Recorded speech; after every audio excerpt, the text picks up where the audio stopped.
কিন্তু কিছু মানুষ এখনো আছেন যারা এগোতে চাইছেন, তো তাদের হাতে পায়ে শেকল বেঁধে দিচ্ছে। কোনো হাতে যদি ধর্মের শেকল বেঁধেছে, তো কোনো হাতে ভাষার শেকল বেঁধে দিয়েছে। কোনো পায়ে যদি জাতির শেকল বেঁধে দিয়েছে, তো কোনো পায়ে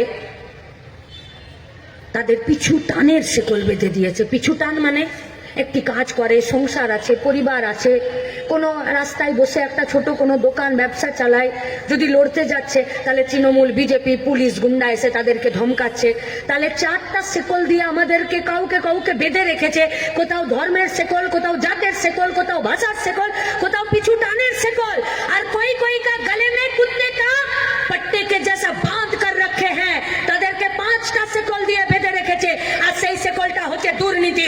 যারা দুর্নীতির আর ঘুষের আর চুরির খেয়ে পেট ফুলিয়ে রেখেছে, তাদের গলাতে এরা কুকুরকে যেমন পাট্টা দিয়ে বেঁধে রাখে, সেই রকম কিছু লোককে এরা বেঁধে রেখেছে।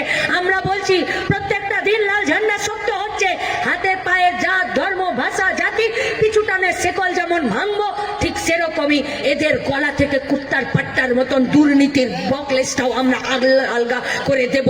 শুধু আপনাদের আশীর্বাদ আর আপনাদের সাহস চাই। লড়াইটা লড়ছে, সেই লড়াইয়েই আমাদেরকে প্রত্যেকটা দিন থাকতে হচ্ছে। আমরা জানি এই লড়াইটা আমাদের কাছে কঠিন, কিন্তু মানুষ যে লড়াইয়ে আলো ফেলে, সেই লড়াইটা সব সময় সহজ হয়।